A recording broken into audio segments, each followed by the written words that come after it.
Israel's Ministry of Defense says the 6 groups operate as an organized network under the leadership of the Popular Front for the Liberation of Palestine, or PFLP. The U.S., along with Israel and its allies, consider the group to be a terrorist organization. The decision was made on a factual and legal basis after this issue was examined in the Ministry of Justice, and in this sense, it relies on a solid basis. The Palestinian Authority condemned the move, and Palestinian activists from the groups called on the international community to help reverse the decision. Closing the organizations and declaring them as terrorist organizations, which it will affect their work on a daily basis. They will affect their programs. They will affect their staff. The U.S. stopped short of condemning Israel, but State Department spokesman Ned Price said Israel gave the U.S. no advance warning. We'll be engaging our Israeli partners for more information regarding the basis for these designations. Israel's internal security apparatus says the groups constitute a lifeline for the PFLP, raising funds and money laundering, employing and financially compensating terrorists, and facilitating the recruitment of activists to the military arm of the PFLP.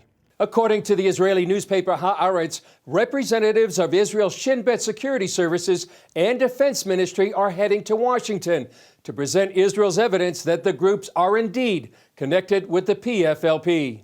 Olga Deutsch, vice president of NGO Monitor, says her organization has been trying to show the connection between humanitarian groups and terror organizations like the PFLP for years. Increasingly over the years, we have seen connections. They go to conferences, they share the same platforms. They have Shawan Jabarin, the head of Al-Haq, which is one of the most prominent Palestinian human rights groups, representing PFLP in many formal meetings. Deutsch says the paradox is that the Palestinian people are the victims of the scam. Instead of being served by true human rights groups, their needs are hijacked for political and terrorist causes. Chris Mitchell, CBN News, Jerusalem. Well, we're going to be following this story and give you the details as Israel presents those details. They're going to get into the financial trail, if you will, follow the money, to show how these so-called Palestinian rights groups are being used as fronts for fundraising for PFLP. So what is PFLP? Popular Front for the Liberation of Palestine. Go back to the 1960s, the 1970s. The Popular Front was a Marxist-Leninist group funded by the Soviet Union, and they were responsible for all the aircraft hijacking. So when you saw El Al planes being hijacked, it was the Popular Front doing that. So it's the Popular Front for the Liberation of Palestine. For them to still be in action today is absolutely amazing, but it's the second largest bloc within the Palestine Authority.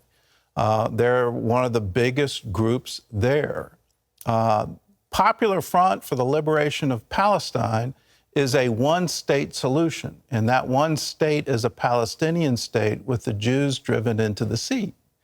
So that's the ideology. It's not a Muslim organization. It's not Hezbollah. It's not Hamas. They are ideologues that want to have some kind of Marxist socialist state, but no Jews allowed. So that's the organization that Israel is saying is being funded by these, quote, Palestinian rights groups. So we're going to follow the money. We're going to keep you informed. But this is an incredible development that the Popular Front is looking at private fundraising because they've lost the funding from China. They've lost the funding from the Soviet Union. There aren't communists out there still trying to incite people in the Middle East. And so they've lost all of that. They're trying to replace it. Who are they replacing it with? Well, primarily European donors to these so-called rights organizations. So we'll see. I'm anxious to see the money trail and what evidence does Israel have. But this is an incredible development to have this kind of funding.